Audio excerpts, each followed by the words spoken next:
और दोस्तों, जैसा कि आपको पता है, हम कक्षा 9वीं विषय सामाजिक विज्ञान का ब्रिज कोर्स कर रहे हैं, जिसमें आज का हमारा टॉपिक रहेगा 15वां और विषय रहेगा अपना राजनीति। इसमें जो 15वां टॉपिक है उसमें लिखा है भारत का संविधान।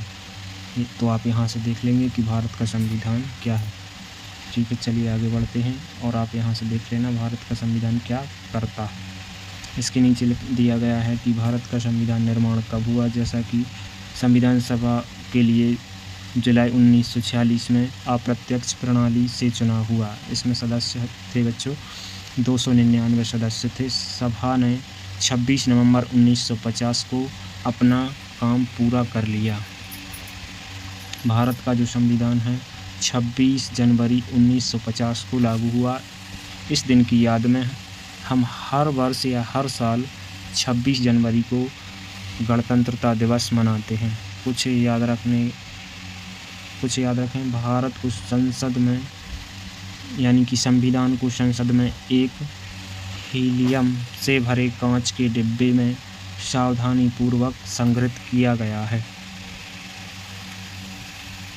आप देख सकते हैं हमें संविधान की आवश्यकता क्यों है। चलिए आगे बढ़ते हैं और देखते हैं। यहाँ से आप देख लेना बच्चों कि संविधान में सम्मिलित मूल नियम क्या है। और आप यहाँ से देख लेना, भारत का संविधान विश्व का सबसे बड़ा लिखित संविधान है। सरकार के 3 अंग होते हैं, विधायिका, कार्यपालिका और न्यायपालिका। चलिए आगे बढ़ते हैं। यहाँ हम देखते हैं जो गतिविधि 1 दी गई है, इसमें बच्चों हमें क्या करना है, मिलान करना है।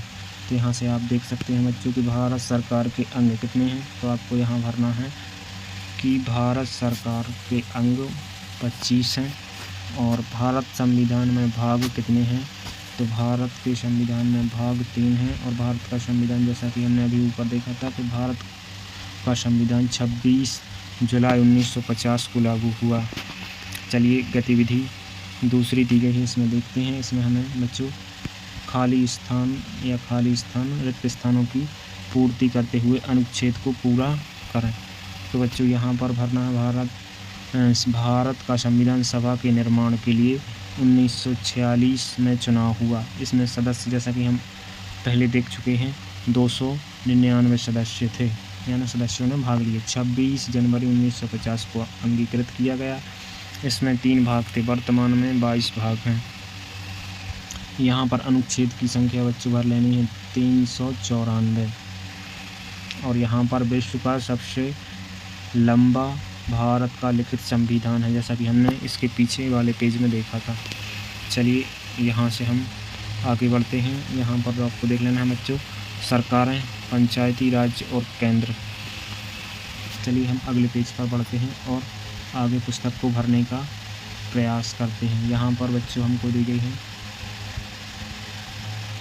4थी गतिविधि यहाँ पर दी गई है। यहाँ पर हमको भरना है हम समानता का अधिकार की बात कर रहे हैं। ऊपर आपको पढ़ना है और फिर इसके नीचे आपको जवाब देना है। जो सेकंड वाला प्रश्न है इसमें हमको भरना है बच्चों हम स्वतंत्रता का अधिकार की बात कर रहे हैं।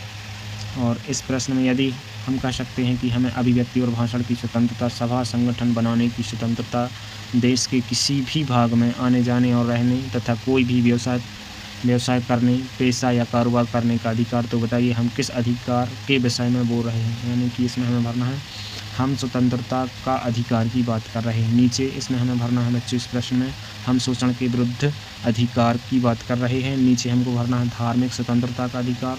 और इसके नीचे भरना है यह सांस्कृतिक एवं शैक्षणिक अधिकार है। चलिए आगे बढ़ते हैं और पुस्तक को भरने का प्रयास करते हैं। यहाँ हमको भरना है यह संवैधानिक उपचारों का अधिकार है।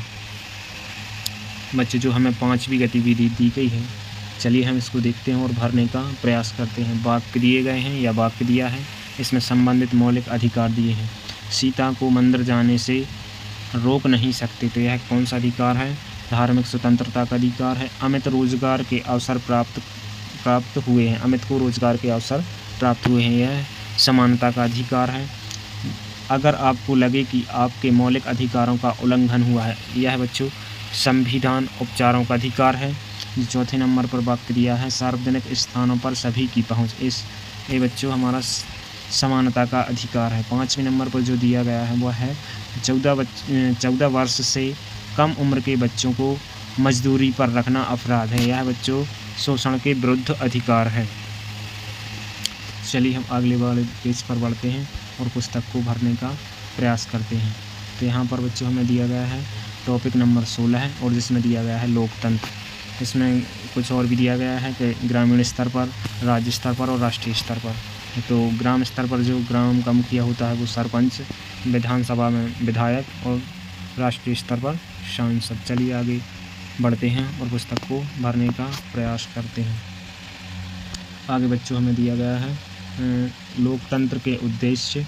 तो आप यहाँ से देख सकते हैं कि लोकतंत्र के उद्देश्य क्या है।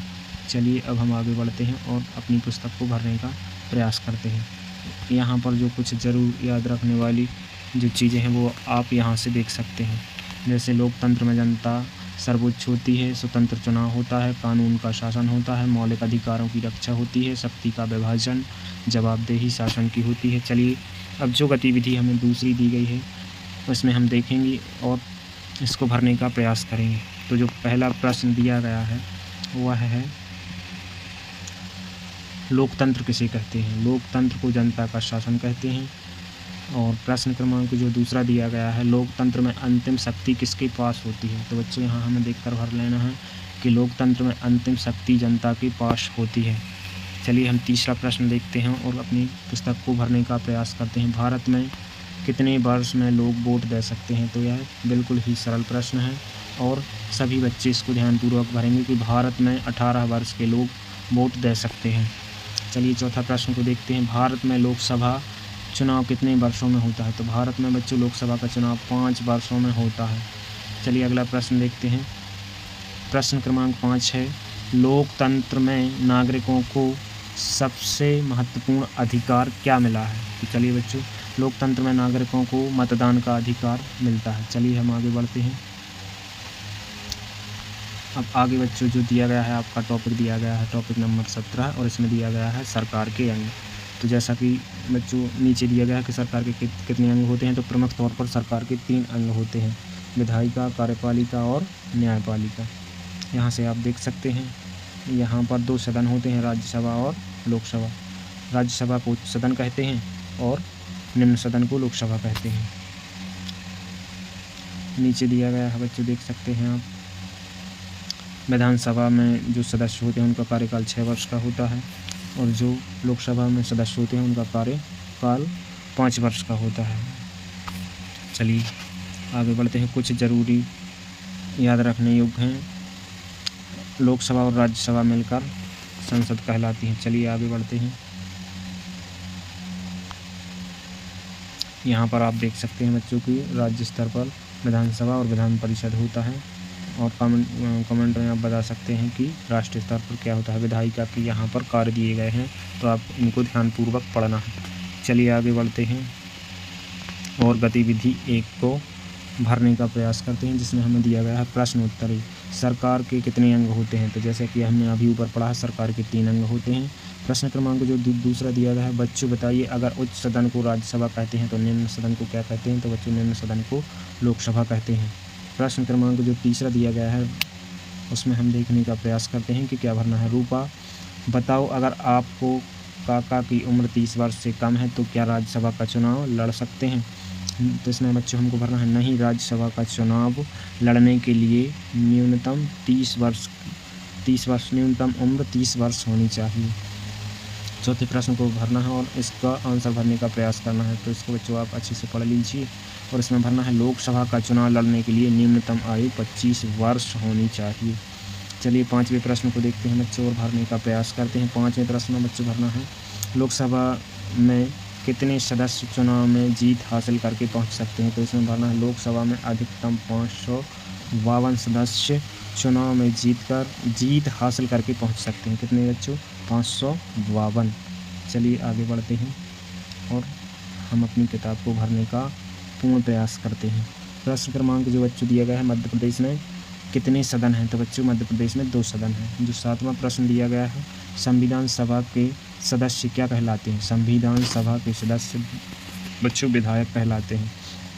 बच्चों प्रश्न क्रमांक आपको गतिविधि 1 का दिया गया है। 8वां प्रश्न है, लोकसभा के सदस्य क्या कहलाते हैं? तो लोकसभा के सदस्य बच्चों सांसद कहलाते हैं। चलिए आगे बढ़ते हैं और यहाँ से आपको बच्चों देख लेना है कार्यपालिका क्या है। यहाँ से आपको कार्यपालिका के कार्य देख लेना है। अब दिया गया है बच्चों हमारे लिए गतिविधि, दूसरी गतिविधि दी गई है। चलिए तो हम इसको भरने का पूर्ण प्रयास करते हैं। गतिविधि 2 में बच्चों रिक्त स्थान की पूर्ति करना है। तो राष्ट्र का प्रमुख होता है बच्चों राष्ट्रपति, राज्य का प्रमुख होता है राज्यपाल, संसद का प्रमुख होता है प्रधानमंत्री और विधानसभा का प्रमुख नेता होता है मुख्यमंत्री। चलिए यहाँ तक आपने भर लिया होगा। चलिए आगे भरने का प्रयास करते हैं। आगे बच्चों हमें दिया गया है टॉपिक नंबर 18, इसमें न्यायपालिका दी है। चलिए यहाँ से आप न्यायपालिका के कार्य को पढ़ लीजिए। जो 18वां टॉपिक है बच्चों, इसमें हमें गतिविधि 1 में पहेली दी गई है, बूझो तो जाने। तो यहाँ पर आपको इस प्रकार से भर लेना है, विधायिका, कार्यपालिका और न्यायपालिका। चलिए आगे बढ़ते हैं। आगे जो बच्चों हमको दिया गया है वो टॉपिक नंबर 19 दिया गया है और इसमें दिया गया है चुनाव। तो इसमें आप देखते हैं चुनाव नंबर 1 पर दिया गया है, देश को छोटे छोटे क्षेत्रों में बांटा जाता है। हर क्षेत्र से पार्टियां अपने उम्मीदवार खड़े करती है। चुनाव आयोग उम्मीदवारों के लिए चुनाव करवाती है। उम्मीदवार जनता के बीच अपने विचार बनाते हैं, रैलियां निकालते हैं और पोस्टर छपवाते हैं और घर घर जाते हैं। चलिए आगे बढ़ते हैं। मतदान होता है, 18 वर्ष से अधिक उम्र वाले व्यक्ति मतदान करते हैं। वोटों की गिनती होती है, जिस उम्मीदवार को ज़्यादा वोट मिलते हैं वही जीत जाता है। जीतने वाली पार्टी की सरकार बनती है। पार्टी का नेता देश का प्रमुख बनता है, प्रधानमंत्री राज्य का मुख्यमंत्री। चलिए आगे बढ़ते हैं। यहाँ पर जो बच्चों गतिविधि हमको 1 गतिविधि दी गई है, इसको देखते हैं और भरने का प्रयास करते हैं। गतिविधि 1 में हमको रिक्त स्थान की पूर्ति करना है। तो यहाँ पर हम चलिए आगे बढ़ते हैं और भरने का पूर्ण प्रयास करते हैं। नंबर 1, देश के हर क्षेत्र में पार्टियां उम्मीदवार खड़े करती है। दूसरे नंबर पर चुनाव आयोग चुनाव करवाने का कार्य करता है। तीसरे नंबर पर आपको बच्चे भरना है, मतदान कर प्रक्रिया में सभी व्यक्ति उम्मीदवार भाग लेते हैं। चुनाव में सबसे अधिक वोट पाने वाला उम्मीदवार जीत जाता है। चुनाव आयोग द्वारा चुनाव लड़ने के लिए चुनाव चिन्ह प्रदान किए जाते हैं। चलिए आगे बढ़ते हैं और हम अपनी पुस्तक को भरने का प्रयास करते हैं। यहाँ पर जो बच्चों आपका टॉपिक नंबर 19 राजनीति का दिया गया था वह पूर्ण होता है। तो यह वीडियो बच्चों आपको कैसा लगा हमें कमेंट में बता सकते हैं। अगर अच्छा लगा है तो चैनल को सब्सक्राइब कर सकते हैं। Thank you for watching.